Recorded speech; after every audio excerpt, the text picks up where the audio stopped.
হযরত হাসান আর হুসাইন আপন দুই ভাই না? হ্যাঁ, দুজনেই তো দুনিয়া থেকে শহীদ হয়েছে।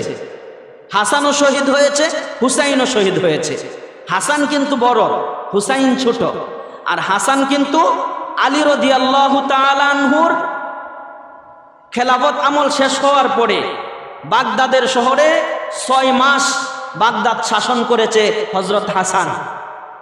তাহলে হুসাইনের চেয়ে হাসানের মর্যাদা কি ছোট না বড়? বড় ভাই হিসাবেও তো বড়। আর আলীর পরে, বাবার পরে বাগদাদের শহরে তিনি শাসন করেছেন 6 মাস। এই দিক থেকেও তো হাসানের মর্যাদা বেশি, হাসানের মর্যাদা বেশি। ধরে নেন হুসাইন রাদিয়াল্লাহু তাআলা আনহুকে কারবালার প্রান্তরে যেই মানুষটা শহীদ করেছে, একই মানুষ, একই ব্যক্তি হযরত হাসান রাদিয়াল্লাহু তাআলা আনহুকে খাবারের সাথে বিষ মিশ্রণ করে, খাবারের সাথে বিষ মিশ্রিত করে দুনিয়া থেকে বিদায় করার ষড়যন্ত্র আঁকছে, ষড়যন্ত্র করেছে। এক পর্যায়ে তিনি সফল হয়েছে। হাসান রাদিয়াল্লাহু তাআলা আনহুকে খাবারের সাথে বিষ মিশিয়ে বিষযুক্ত খাবার পান করার মাধ্যমে হাসানকে দুনিয়া থেকে বিদায় করে দিয়েছে। তো এখন যারা হুসাইন ভক্তরা, যারা 10ই মুহররমে র্যালি বের করবে আর নিজেদের শরীরে আঘাত করবে, হুসাইনের মৃত্যুবার্ষিকী পালন করবে, তাদের কাছে নিরপেক্ষ প্রশ্ন হইল, তাহলে আপনারা যেই লোকটা হুসাইনকে শহীদ করেছে, এই লোকটাই হাসানকে শহীদ করার ক্ষেত্রে ষড়যন্ত্র করেছে, তাহলে হাসানের মৃত্যুবার্ষিকী পালন করেন না কেন? হাসানের মৃত্যুবার্ষিকী পালন করা দরকার না? কি বলেন? নিরপেক্ষ প্রশ্ন এটা। যেই লোকটা হুসাইনকে শহীদ করেছে, একই লোক হাসানকেও শহীদ করেছে বিষ মিশ্রিত খাবার খাওয়ায়া। তাহলে হুসাইনের মৃত্যুবার্ষিকী পালন করতে গিয়া যদি নিজেদের শরীর রক্তাক্ত করতে পারি, তাজিয়া মিছিল বের করতে পারি, জুতা পায়ে না দিয়ে হাঁটতে পারি, দিনভর মিছিল করতে পারি, তাহলে হাসানের মৃত্যুবার্ষিকী পালন করি না কেন? হাসান কি অপরাধ করলো? আলী রাদিয়াল্লাহু তাআলা আনহুকেও দুনিয়া থেকে ষড়যন্ত্র করে কাফের মুশরিকরা শহীদ করে দিয়েছে। তাহলে আলী রাদিয়াল্লাহু তাআলা আনহুর মৃত্যুবার্ষিকীও তো পালন করা দরকার। আসল কথাটা এই জায়গায় না, আসল কথাটা এই জায়গায় না। মাঝখানে একটু ছোট্ট একটা কথা বলি, সেটা হলো যারা দেখবেন 10ই মুহররম আশুরার দিনে হুসাইনের মোহাব্বতে দিল উজাড় করে দিয়ে নিজেদের শরীর রক্তাক্ত করে তাজিয়া মিছিল বের করে বিভিন্নভাবে এই মৃত্যুবার্ষিকী পালন করে, এদের চেহারা দেখলে মনে হয় একজনও ফজরের নামাজ আদায় করে নেয়। মুহররম মাসের করণীয় এবং বর্জনীয়। মুহররম মাসের 10 তারিখ একটা দিন আছে গুরুত্বপূর্ণ, যেটাকে 10ই মুহররম আশুরার দিন বলা হয়। এই আশুরার দিনের কি করণীয় আছে, এই বিষয়গুলো আজকের আলোচনায় সংক্ষিপ্ত সময়ে তুলে ধরার চেষ্টা করব। আমা তাওফীক ইল্লা বিল্লাহ। সর্বপ্রথম কথা হলো, আল্লাহ তাআলা পবিত্র কোরআনে কারিমে ইরশাদ করেছেন, ইন্না ইদ্দাতাশ শুহুরি ইনদাল্লাহি 12 শাহরান ফি কিতাবিল্লাহ ইয়াওমা খালাকাস সামাওয়াতি ওয়াল আরদা মিনহা আরবাআতুন হুরুম যালিকাদ দীনুল কাইয়্যিম। যে আসমান জমিন আল্লাহ তাআলা যেদিন সৃষ্টি করেছেন, সেই দিন থেকেই আল্লাহ তাআলা এই যে বছরে 12 মাস, গণনা হিসাবে যে বছরে 12 মাস, সেই সিদ্ধান্ত আল্লাহ তাআলা আসমান জমিন যেদিন সৃষ্টি করেছেন, সেই দিনে আল্লাহ তাআলা এই সিদ্ধান্ত করেছেন যে বছরে 12টা মাস হবে। বছরে 12 মাস, সপ্তাহে 7 দিন। এই যে এই গণনাগুলা, এগুলা আল্লাহ তাআলা যেদিন আসমান আর জমিন বানাইছেন, সেই দিন থেকেই সৃষ্টি করেছেন। সেই হিসাবে আল্লাহ তাআলা বলতেছেন, এই 12 মাসের ভিতরে 4টা মাস হলো আল্লাহ তাআলার কাছে সম্মানিত। মিনহা আরবাতুন হুরুম, এই 4 মাস হলো হারাম মাস। কি কি মাস? 4 মাস হলো রজব, জিলকদা, জিলহজ্জা, মুহররম। এই 4 মাসে হারাম মাস কেন বলা হয়েছে? এই 4 মাসে পৃথিবীর শুরু যুগে যুদ্ধ করা, হাসাদ করা, ঝগড়াঝাটি করা, এগুলা করা নিষিদ্ধ ছিল এই 4 মাসের সম্মানে। বছরে 12 মাস, সিদ্ধান্ত তো আল্লাহর, সিদ্ধান্ত আল্লাহর। 12 মাস থেকে 4 মাস সম্মানিত। এই 4 মাসে যুদ্ধ বিগ্রহ করা নিষিদ্ধ ছিল পৃথিবীর শুরু জামানায়। শুধু যুদ্ধ বিগ্রহ না, বাপের কাতেলকে, বাপকে যিনি হত্যা করেছে সে হত্যাকারীকেও যদি পাওয়া যেত এই 4 মাসের সম্মানার্থে তাকে কিছুই বলা হতো না এবং তার প্রতিশোধ নেওয়া হইতো না শুরু যুগে। কিন্তু আমরা সবাই জানি ফতহে মুবিন, মক্কা বিজয় হয়েছিল রমজান মাসে। মক্কা বিজয় হয়েছিল রমজান মাসে। শাওয়াল মাসে হুনাইনের যুদ্ধ হয়েছিল। আর জিলকাদা মাসে আমাদের নবীজি তায়েববাসীদের সাথে যুদ্ধ করেছিলেন জিলকাদা মাসে। যেহেতু সম্মানিত 4 মাসের ভিতর থেকে জিলকদ মাসও আছে। জিলকদ মাসে নবীজি তায়েববাসীদের সাথে যুদ্ধ করেছিলেন। এজন্য মুহাদ্দিসিনে কেরাম, হাদিস শাস্ত্রবিদ যারা, তিনারা বলেছেন, মতামত দিয়েছেন যে এই 4 মাসে যে যুদ্ধ বিগ্রহ করা হারাম ছিল, সেই হারামের হুরমত সেটা রহিত হয়ে গিয়েছে। এখন ইসলামের স্বার্থে, ইসলামের প্রয়োজনে 12 মাসের ভিতর থেকে যে কোনো মাসেই ইসলামের প্রয়োজনে যুদ্ধ বিগ্রহ করা যাবে। সে হুরমতটা রহিত হয়ে গিয়েছে। তাহলে বছরে 12 মাস, 12 মাসে 1 বছর। সিদ্ধান্ত কার? আল্লাহ। কবে সিদ্ধান্ত হয়েছে? পৃথিবী যেদিন আল্লাহ তাআলা সৃষ্টি করেছেন। ইয়াউমা খালাকাস সামাওয়াতি ওয়াল আরদ, যেদিন আল্লাহ আসমান বানাইছেন, জমিন বানাইছেন, সেই দিনই সিদ্ধান্ত করেছেন বছরে 12টা মাস। এই বছরে 12 মাস, সেটার গণনা হিসাবে আরবিতেও বছরে 12 মাস, ইংরেজিতেও বছরে 12 মাস, বাংলাতেও বছরে 12 মাস। তবে ইংরেজি সন গণনা শুরু হয়েছে ঈসা নবীর জন্ম থেকে। ঈসা নবীর জন্ম থেকে। বাংলা সন গণনা শুরু হয়েছে দিল্লির শাহী মসনদে যখন বাদশাহ আকবরের শাসনামল শুরু হয়েছিল, তখন চাষিরা চাষাবাদ করত।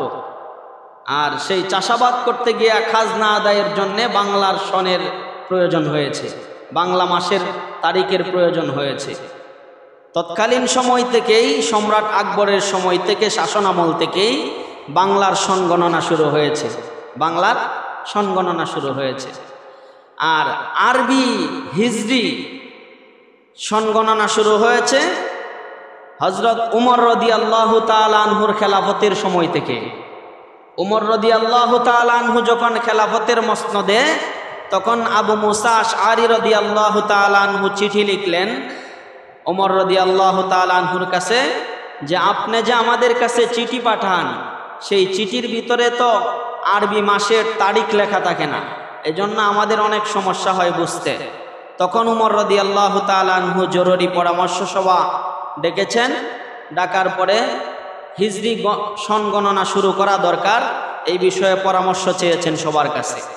অনেকে অনেক পরামর্শ দিয়েছে, তবে সবচেয়ে প্রসিদ্ধ 3টা পরামর্শ 3 জন ব্যক্তি দিয়েছিলেন।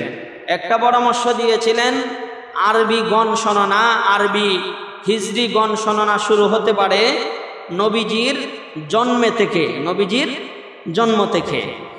এই পরামর্শটা হজরতে উমর প্রত্যাখ্যান করেছিলেন বহু চুক্তির ব্যানারে। অনেক চুক্তি ছিল, সেই যুক্তির মাধ্যমে এই প্রস্তাবটা প্রত্যাখ্যান করেছে।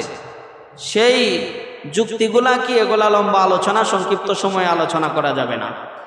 দ্বিতীয় প্রস্তাব এসেছে নবীজির নবুয়ত থেকে আরবি মাসের গণনা শুরু হোক, যেদিন থেকে নবীজি নবুয়ত প্রাপ্ত হয়েছেন এটাও হজরতে ওমর প্রত্যাখ্যান করেছেন। হজরতে ওমর রাদিয়াল্লাহু তাআলা আনহু বহু যুক্তি দাঁড় করিয়ে, বহু সমর্থন যুগিয়ে তিনি একটা প্রস্তাব পেশ করেছেন। সেটা হলো আরবি মাসের গণনা শুরু করা যেতে পারে হিজরত থেকে, নবীজির হিজরত থেকে। নবীজি যখন মক্কা থেকে হিজরত করে মদিনায় গিয়েছেন, সেই হিজরতের সময় থেকে হিজরি সন গণনা শুরু হতে পারে। কারণ হিজরতের সাথে সরাসরি আল্লাহর সাথে একটা সম্পর্ক আছে, সরাসরি আল্লাহর সাথে একটা সম্পর্ক আছে। হিজরতের মাধ্যমে মক্কা মদিনায় উভয় জাহানে, উভয় দেশে ইসলাম প্রচার ঘটেছে। ইসলামের প্রসার হয়েছে হিজরতের মাধ্যমে। এই হিজরতের মাধ্যমে আল্লাহ তাআলার নৈকট্য হাসিল করা যায়। হিজরত একটা ত্যাগ আর কুরবানি। কারণ যখন কেউ হিজরত করে তখন সে তার ধন সম্পদ, সন্তানাদি, বিবি বাল বাচ্চা সব কিছু রেখে শুধুই আল্লাহর জন্য বের হয়ে যায়, শুধুই আল্লাহর জন্য বের হয়ে যায়। নবীজি যখন মক্কা থেকে বেরিয়ে গিয়েছেন তখন মক্কাতে নবীজির কি না ছিল? নবীজির জন্মভূমি ছিল, কাবা শরীফ ছিল। নবীজি যখন মক্কা থেকে হিজরত করে মদিনার দিকে যাচ্ছেন তখন বারবার নবীজি কাবার দিকে তাকিয়ে তাকিয়ে চোখ দিয়া পানি জড়িয়েছেন। এত স্মৃতি বিজড়িত এক শহর ছেড়ে তিনি হিজরত করে মদিনায় চলে গিয়েছেন। এই জন্য এই হিজরতের সাথে আল্লাহর সাথে একটা সম্পর্ক। এই জন্য এই হিজরত থেকেই আরবি মাসের গণনা শুরু হয়েছে। ওমর বললেন, যদি হিজরত থেকে আরবি মাসের গণনা শুরু হয়, এটা মানুষের হৃদয়ে যুগ যুগ ধরে এই কথাটা মানুষের হৃদয়ে জাগ্রত থাকবে যে নবীজির হিজরত থেকে আরবি মাসের গণনা শুরু হয়েছে। তখন থেকেই আবার সিদ্ধান্ত হওয়া দরকার, আরবি মাসের গণনা যেহেতু শুরু হয়েছে তো আরবি মাসের প্রথম মাস কি হবে? কেউ কেউ প্রস্তাব করেছেন প্রথম মাস হতে পারে, যেহেতু কোরআন নাজিলের মাস রমজান মাস, রমজান মাস প্রথম মাস হইতে পারে। কেউ কেউ প্রস্তাব করেছেন যেহেতু হাজিরা হজ করে মুহররম মাসে ফিরে আসে, মুহররম মাসে ফিরে আসে, তাহলে মুহররম মাস আরবি মাসের প্রথম মাস হইতে পারে। হজরতে ওমর রাদিয়াল্লাহু তাআলা আনহু সকলের প্রস্তাব শুনে তিনি সিদ্ধান্ত নিয়েছিলেন সকলের পরামর্শ ভিত্তিতে যে আরবি মাসের প্রথম মাস হবে হাজিরা যেই মাসে হজ করে প্রত্যাবর্তন করে মুহররম মাস, সেটা হবে আরবি মাসের প্রথম মাস। আমরা এখন বর্তমানে যেই মাসে অবস্থান করতেছি আজকে আরবি মুহররম মাসের 5 তারিখ। তাহলে আসমান জমিন সৃষ্টির দিন থেকে আল্লাহ তাআলার সিদ্ধান্ত বছরে 12টা মাস, 12 মাসের ভিতরে শ্রেষ্ঠ আর সম্মানিত মাস হলো 4টা। সেই 4 মাসের ভিতর থেকে একটা মাস হলো মুহররম। আর আরবি বছরের সনগণনার দিন থেকে আরবি বছরের প্রথম মাস হলো মুহররম। এই মুহররম মাসের কিছু ইতিহাস জানা দরকার। এই মুহররম মাসের 10 তারিখ একটা দিন আসে, যেই দিনটাকে আশুরার দিন বলা হয়, 10ই মুহররম। আশারা শব্দের অর্থও 10, আর এই দিনটাকেও আশুরা বলা হয়। এই দিনটা স্মরণীয় একটা দিন, এই দিনটা খুব গুরুত্বপূর্ণ একটা দিন। কেন? আমরা মনে করে থাকি যে এই দিনে নবীজির নাতি হজরত হুসাইন রাদিয়াল্লাহু তাআলা আনহু কারবালার প্রান্তরে শহীদ হয়েছিলেন, এজন্য এই দিনটা স্মরণীয়। এই ইতিহাস আমরা যারা জেনেছি আর যারা জানি, এই ইতিহাসটাও সঠিক নয়। একটা জাতিকে ধ্বংস করার জন্যে ইতিহাস, মুসলমানদের ইতিহাস গোপন করায় একটা জাতিকে ধ্বংস করার জন্য যথেষ্ট। কারণ ইতিহাস যদি গোপন করা হয় তাহলে মানুষ সঠিক ইতিহাস না জানার কারণে ভিন্ন ইতিহাস জেনে মানুষ ভিন্ন দিকে প্রতিক্রিয়া সৃষ্টি হয় মানুষের। এজন্য সঠিক ইতিহাস জানা দরকার। অনেকেই এই যে 10ই মুহররম আসতেছে, আপনারা টিভির পর্দায় দেখবেন যে হুসাইন ভক্তরা এই 10ই মুহররমে তাজিয়া মিছিল বের করবে, নিজেদের শরীরে আঘাত করবে, নিজেরা সেই দিন পানাহার করবে না, হুসাইন রাদিয়াল্লাহু তাআলা আনহুর সুখ পালন করে নিজেদের শরীর রক্তাক্ত করবে। জিজ্ঞেস করলে, ভাই এগুলা কেন করো? এগুলা আমরা এজন্য করি হুসাইন রাদিয়াল্লাহু তাআলা আনহুর স্মরণে। এগুলা তো নবীজিও করেছে, এগুলা তো ফাতেমাও করেছে, মানে তার সিরার মতো মুখ দিয়া যা আসে তাই বলে। অথচ নবীজি দুনিয়া থেকে যাওয়ার ৬০ বৎসর পরে ৬১ হিজরিতে হুসাইন রাদিয়াল্লাহু তাআলা আনহুর কারবালার ঘটনা সংঘটিত হয়েছে। তাহলে নবীজি কিভাবে এগুলো পালন করেছেন? সম্ভব? নবীজি ইন্তেকালে ৬০ বৎসর পরে এই ঘটনা ঘটেছে, তাহলে এটা নবীজি পালন করছে। ফাতেমা রাদিয়াল্লাহু তাআলা আনহা দুনিয়া থেকে যাওয়ার পরে এই ঘটনা ঘটেছে, কারবালার ঘটনা।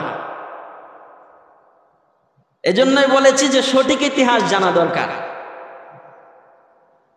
দেখেন, যদি তাদেরকে আপনি প্রশ্ন করেন যে তোমরা হুসাইন রাদিয়াল্লাহু তাআলা আনহুর শাহাদাত বার্ষিকী পালন করো, আসলে আমি একটু আমার আলোচনায়, যে কোনো আলোচনায় পেশগুসের কথা কম বলি, খুব সহজে কিভাবে বোঝানো যায় সেই বিষয়টা বোঝেন। হযরত হাসান আর হুসাইন আপন দুই ভাই না? হ্যাঁ, দুজনেই তো দুনিয়া থেকে শহীদ হয়েছে। হাসানও শহীদ হয়েছে, হুসাইনও শহীদ হয়েছে। হাসান কিন্তু বড়, হুসাইন ছোট। আর হাসান কিন্তু আলী রাদিয়াল্লাহু তাআলা আনহুর খেলাফত আমল শেষ হওয়ার পরে বাগদাদের শহরে ৬ মাস বাগদাদ শাসন করেছে হযরত হাসান। তাহলে হুসাইনের চেয়ে হাসানের মর্যাদা কি ছোট না বড়? বড় ভাই হিসাবেও তো বড়। আর আলীর পরে, বাবার পরে বাগদাদের শহরে তিনি শাসন করেছেন ৬ মাস। এই দিক থেকেও তো হাসানের মর্যাদা বেশি, হাসানের মর্যাদা বেশি। ধরে নেন হুসাইন রাদিয়াল্লাহু তাআলা আনহুকে কারবালার প্রান্তরে যেই মানুষটা শহীদ করেছে, একই মানুষ, একই ব্যক্তি হযরত হাসান রাদিয়াল্লাহু তাআলা আনহুকে খাবারের সাথে বিষ মিশ্রণ করে, খাবারের সাথে বিষ মিশ্রিত করে দুনিয়া থেকে বিদায় করার ষড়যন্ত্র আঁকছে, ষড়যন্ত্র করেছে। এক পর্যায়ে তিনি সফল হয়েছে। হাসান রাদিয়াল্লাহু তাআলা আনহুকে খাবারের সাথে বিষ মিশিয়ে বিষযুক্ত খাবার পান করার মাধ্যমে হাসানকে দুনিয়া থেকে বিদায় করে দিয়েছে। তো এখন যারা হুসাইন ভক্তরা, যারা 10ই মুহররমে র্যালি বের করবে আর নিজেদের শরীরে আঘাত করবে, হুসাইনের মৃত্যুবার্ষিকী পালন করবে, তাদের কাছে নিরপেক্ষ প্রশ্ন হইল, তাহলে আপনারা যেই লোকটা হুসাইনকে শহীদ করেছে, এই লোকটাই হাসানকে শহীদ করার ক্ষেত্রে ষড়যন্ত্র করেছে, তাহলে হাসানের মৃত্যুবার্ষিকী পালন করেন না কেন? হাসানের মৃত্যুবার্ষিকী পালন করা দরকার না? কি বলেন? নিরপেক্ষ প্রশ্ন এটা। যেই লোকটা হুসাইনকে শহীদ করেছে, একই লোক হাসানকেও শহীদ করেছে বিষ মিশ্রিত খাবার খাওয়ায়া। তাহলে হুসাইনের মৃত্যুবার্ষিকী পালন করতে গিয়া যদি নিজেদের শরীর রক্তাক্ত করতে পারি, তাজিয়া মিছিল বের করতে পারি, জুতা পায়ে না দিয়ে হাঁটতে পারি, দিনভর মিছিল করতে পারি, তাহলে হাসানের মৃত্যুবার্ষিকী পালন করি না কেন? হাসান কি অপরাধ করলো? আলী রাদিয়াল্লাহু তাআলা আনহুকেও দুনিয়া থেকে ষড়যন্ত্র করে কাফের মুশরিকরা শহীদ করে দিয়েছে। তাহলে আলী রাদিয়াল্লাহু তাআলা আনহুর মৃত্যুবার্ষিকীও তো পালন করা দরকার।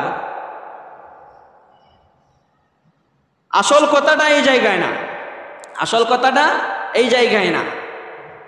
মাঝখানে একটু ছোট্ট একটা কথা বলি, সেটা হলো যারা দেখবেন 10ই মুহররম আশুরার দিনে হুসাইনের মোহাব্বতে দিল উজাড় করে দিয়ে নিজেদের শরীর রক্তাক্ত করে তাজিয়া মিছিল বের করে বিভিন্নভাবে এই মৃত্যুবার্ষিকী পালন করে, এদের চেহারা দেখলে মনে হয় একজন ফজরের নামাজ আদায় করে নেয়। চেহারা দেখলে মনে হয় এরকমটা। আসল কথাটাও এই জায়গায় না। কথাটা হলো যারা এই হুসাইন রাদিয়াল্লাহু তাআলা আনহুর মৃত্যুবার্ষিকী পালন করে, এই দিনে যারা বিশেষ কিছু কুসংস্কার জাতীয় কিছু আমল করে, এগুলা আসলেও কারা এটা জানতে হবে। এগুলা আসলেও কারা? এগুলা আসলেও মুসলিম না, এগুলা হলো শিয়া। কারা? শিয়া। এই শিয়াদের আপনারা ইতিপূর্বে বিভিন্ন সময় শুনেছেন যে কিয়ামতের ময়দানে 73টা দল হবে, একটা দল জান্নাতে যাবে আর বাকি 72 দল জাহান্নামে যাবে। শুনেছেন না? হ্যাঁ, এই যে একটা দল জান্নাতি হবে আর বাকি 72 দল জাহান্নামী হবে, এই 72 দলের ভিতরে এক দল আছে শিয়া। এদের আরো সংযুক্ত দল আছে 22টা। 22টার ভিতর থেকে একটা আছে ইমামিয়া। এই ইমামিয়াদের আকীদা হলো, তারা বলে যে নবীজি কে আল্লাহ তাআলা নবী হিসাবে দুনিয়াতে পাঠান নাই, নবী হিসাবে পাঠিয়েছেন হযরত আলী রাদিয়াল্লাহু তাআলা আনহুকে। তাদের আকীদা হলো এটা, তাদের বিশ্বাস হলো এটা। এই জন্য ইতিহাস সঠিক জানা দরকার। এজন্য এই যে সামনে আসতেছে আগামী বুধবার 10ই মুহররম, 10ই মুহররম ইংরেজি মাসের 17 তারিখ, এই দিনে দেখবেন বিভিন্ন জন বিভিন্নভাবে হুসাইন রাদিয়াল্লাহু তাআলা আনহুর সেই শাহাদাতের ঘটনাকে কেন্দ্র করে শোক পালন করবেন। ইসলামে ভিন্ন আঙ্গিকে শোক পালন করা জায়েজ নয়। নবীজি স্পষ্ট হাদিসের ভিতরে বলেছেন, সে আমার উম্মতের অন্তর্ভুক্ত না যে তার আত্মীয় স্বজন মৃত্যুর মধ্য দিয়া সে বুকে চাপড়াবে, কাপড় ছিঁড়বে, চুল টানাটানি করবে, নিজের শরীর রক্তাক্ত করে শোক পালন করবে, সে আমার উম্মতের অন্তর্ভুক্ত নয়, উম্মতের অন্তর্ভুক্ত নয়। শুধু তাই না, আপনার বাবা মারা গেছে, আপনি বিলাপ করে কান্না করে শোক পালন করতে পারবেন না, এটা ইসলাম সমর্থন করে না। আপনার বাবা মারা গেছে, আপনার করণীয় হলো তাকে সুন্দরভাবে ইসলামের সমস্ত বিধান মেনটেন করে তাড়াতাড়ি তাকে দাফন কার্য শেষ করা, দাফন করা, কবরস্থ করা, তারপরে তাকে কবর দিয়ে যদি আপনি কবরের পাশে দাঁড়ায় দাঁড়ায় চোখের পানি ফেলাইতে পারেন, তাহলে কবরে আযাব আল্লাহ তাআলা মাফ করে দিবেন। ওই খাটিয়ার ভিতরে রেখে চিল্লায় চিল্লায় কান্নাকাটি করলে আর গৈরাইলে, হাত চাপড়াইলে, বুক চাপড়াইলে কোনো লাভ নাই। লাভের সময় কাজ করতে হইব, কখন লাভ হয় সেই সময়ে কাজ করতে হবে। এজন্য এভাবে শোক পালন করার কোনো সিস্টেম নাই। যারা এভাবে শোক পালন করে, নবীজি বলছে তারা আমার উম্মতের অন্তর্ভুক্ত না। আর নবীজির উম্মত না হইয়া কেউ জান্নাত পাবে আশাই করা যায় না।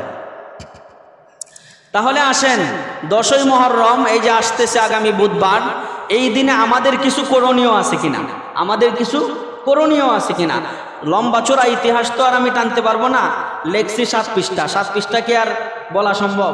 7 পৃষ্ঠার মধ্যে তো অনেক আলোচনা আসছে। তাহলে মূল কথাগুলো বলতেছি। 10ই মুহররম আশুরার দিনে আমাদের করণীয়টা কি, মুসলিম হিসাবে আমাদের করণীয় কি? আমাদের করণীয় কি এটা জানতে হলে জানতে হবে এই দিনে আমাদের নবীজি কি করেছেন, এই দিনে আমাদের নবীজি কি করেছেন। কারণ মুহররমের সম্মান তো হুসাইন রাদিয়াল্লাহু তাআলা আনহুর শাহাদাতের কারণে এই মাস সম্মানিত হয় নাই, কি বলেন? এই মাসের সম্মান তো হয়েছে পৃথিবী যেদিন আল্লাহ সৃষ্টি করেছে সেই দিন থেকে, ঠিক না? সেই দিন থেকে সম্মানিত হয়েছে। তার মানে কারবালার ঘটনার কারণে মুহররম সম্মানিত নয়, মুহররমের কারণে কারবালার ঘটনা সম্মানিত হয়েছে। কারবালার ঘটনা যুগ যুগ ধরে মানুষের হৃদয়ে জাগ্রত থাকবে এই মুহররম মাসের কারণে, আরবি মাসের প্রথম মাস মুহররম হওয়ার কারণে। তো এই মুহররম মাসের 10 তারিখে আমাদের কিছু করণীয় আছে কিনা সেটা জানতে হলে যেতে হবে নবীজির আমলের কাছে, সাহাবায়ে কেরামের আমলের কাছে। নবীজি সেই দিন কি করেছিলেন, সাহাবায়ে কেরাম কি করেছিলেন। হাদিসের ভিতরে এসেছে, আফজালুস সিয়াম বা'দা রমাদান শাহরুল্লাহিল মুহররম। রমজানের রোজার পরে, রমজানের রোজার পরে সবচেয়ে শ্রেষ্ঠ রোজা হলো মুহররমের রোজা। রমজানের রোজার পরে সবচেয়ে শ্রেষ্ঠ রোজা কোনটা? মুহররমের রোজা। রমজানের রোজার পর দিয়া শ্রেষ্ঠ রোজা হলো মুহররম মাসের রোজা। 2 নাম্বার আসেন, নবীজি আরেক হাদিসের ভিতরে বলেছেন, সিয়ামু ইয়াউমি আশুরা ইন্নী আহতাসিবু আলাল্লাহি আন ইউকাফিরাস সানাতাল্লাতী ক্বাবলা। নবীজি বলেছেন, আমি আল্লাহর কাছে আশাবাদী, যদি কোনো ব্যক্তি 10ই মুহররম মাসের 10 তারিখে রোজা রাখে, আল্লাহ তাআলা পূর্বের 1 বছরের গুনাহ আল্লাহ তাআলা তার আমলনামা থেকে মাফ করে দিবেন। আগে জানলাম মুহররম মাসের করণীয় কি। রমজানের পরে মুহররম মাসের রোজা হলো শ্রেষ্ঠ, মুহররম মাসের রোজা হলো শ্রেষ্ঠ। এই হাদিসের শেষ অংশে বলা হয়েছে, ফরজ নামাজের পরে সবচেয়ে শ্রেষ্ঠ নামাজ হলো সলাতুল লাইল, তাহাজ্জুদ। সলাতুল লাইল, তাহাজ্জুদের নামাজ। এর মানে বোঝা গেল 10ই মুহররম আশুরার দিন যেটাকে বলা হয়, এই আশুরার দিনে 10ই মুহররমে আমাদের করণীয় হলো একটা রোজা রাখা। কয়টা রোজা রাখা? একটা রোজা রাখা। রোজা রাখলে লাভ কি? নবীজি বলেছেন পিছনের 1 বছরের গুনাহ আল্লাহ তাআলা মাফ করে দিতে পারেন। কিভাবে এই রোজাটা আসলো সূচনা? নবীজি যখন মক্কাতুল মুকাররমা থেকে হিজরত করে মদিনায় গিয়েছেন, মদিনায় যাওয়ার পরে মদিনায় গিয়ে নবীজি দেখে ইহুদিরা রোজা রাখে, ইহুদিরা রোজা রাখে। নবীজি জিজ্ঞাসা করে, ইহুদি ভাই, আজকের দিনে তোমরা রোজা রাখো কেন? ইহুদিরা জবাব দেয়, আজকের দিনে আমরা রোজা রাখি এজন্য মুসা পয়গম্বর আলাইহিস সালাতু ওয়াস সালাম, আমাদের নবী মুসা নবী এই দিনে ফেরাউনের হাত থেকে, আল্লাহ তাআলার রহমতে এই দিনে ফেরাউনের হাত থেকে মুক্তি পেয়েছিলেন। এই শুকরিয়া আদায়ার্থে আমরা এই 10 তারিখ রোজা রাখি। নবীজি যখন এই কথাটা শুনলেন, শোনার পরে রহমাতুল লিল আলামিন নবীজি বলেন, তোমরা যদি মুসা নবীর শরণার্থে এই 10ই মুহররম রোজা রাখতে পারো আর রোজা রাখো, তাহলে মুসা পয়গম্বর তো আমার ভাই, নবী হিসাবে একজন নবী আর একজন নবীর ভাই, তাহলে আমরা তো তার বেশি উত্তরাধিকারী। তোমরা যদি এই দিন মুসা নবীর শরণার্থে রোজা রাখো, শুকরিয়া আদায়ার্থে রোজা রাখো, তাহলে আমরাও এই দিন মুসা নবীর স্মরণে রোজা রাখব।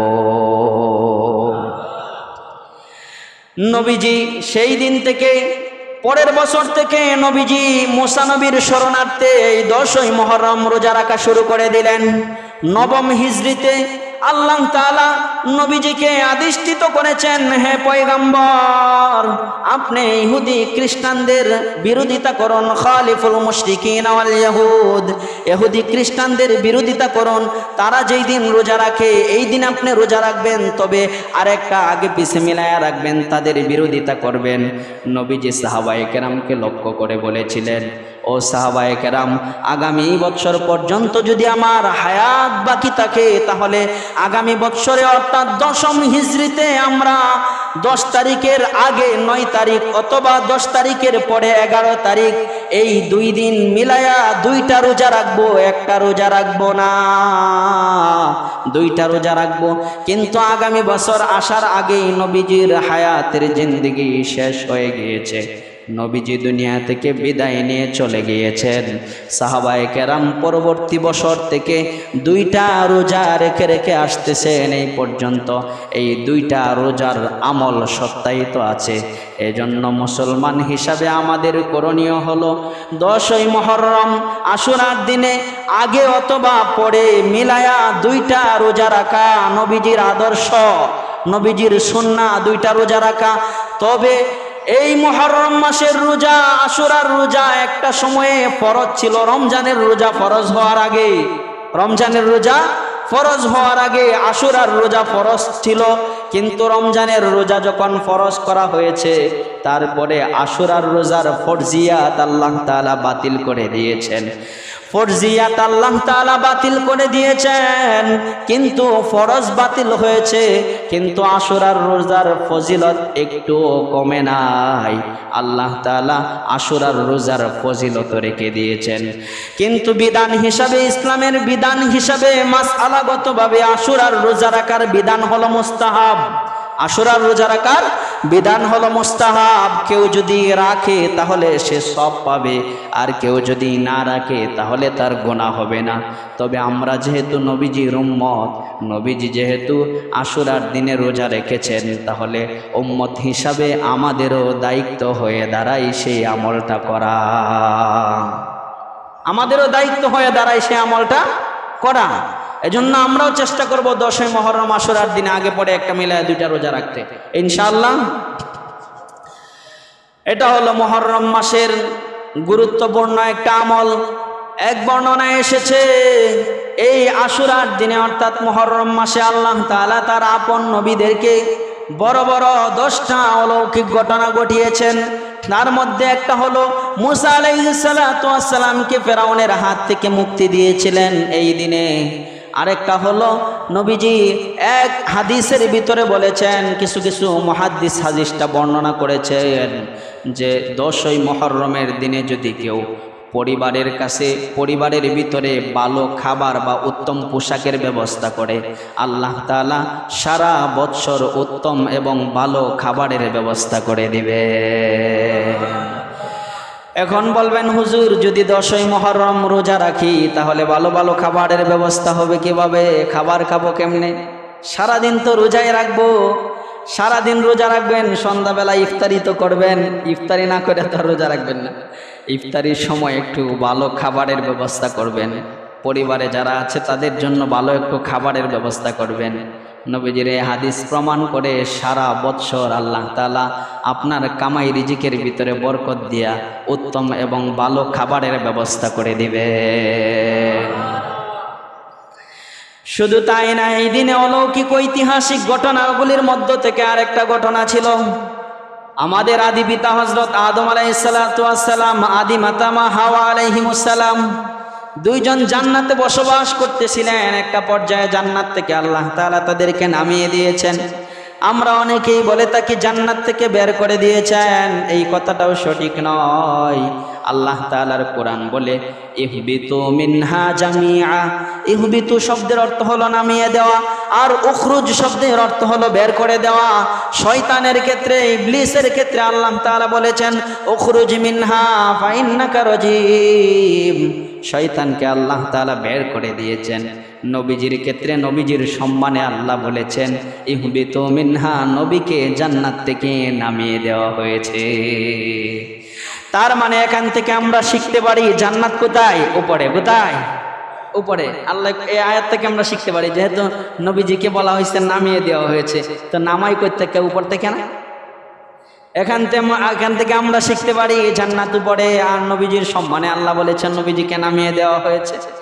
নবীজিকে যখন, আদম নবীকে যখন আল্লাহ তাআলা নামিয়ে দিলেন এক প্রান্তরে, আর হাওয়া আলাইহিস সালামকে আরেক প্রান্তরে, দুইজন যখন দুই জায়গায়, দুইজনে আল্লাহ তাআলার দরবারে কান্নাকাটি করতেছেন একসাথে হওয়ার জন্য, আল্লাহ তাআলা একটা পর্যায়ে যখন আদম আলাইহিস সালাতু ওয়াস সালামকে আর তার স্ত্রী হাওয়া আলাইহিস সালাতু ওয়াস সালামকে মিলাইয়া দিয়েছিলেন কাবার প্রান্তরে, কাবা শরীফের আশেপাশে যখন কাবার তোয়াফ করার পরে যখন আল্লাহ তাআলা মিলাইয়া দিয়েছিলেন, এই মিলায়া দেওয়ার ক্ষেত্রে যখন আদম আলাইহিস সালাতু ওয়াস সালাম সব সময় তো কান্না করতেছিলেন আল্লাহ তাআলার কাছে, কিন্তু একটা পর্যায়ে যখন আমার আপনার নবীর সুপারিশ নিয়ে আল্লাহ তাআলার কাছে দোয়া করেছিলেন, দোয়াটা আমরা সবাই পারি, রব্বানা যালামনা আনফুসানা ওয়া ইল্লাম তাগফির লানা ওয়া তারহামনা লানাকুনান্না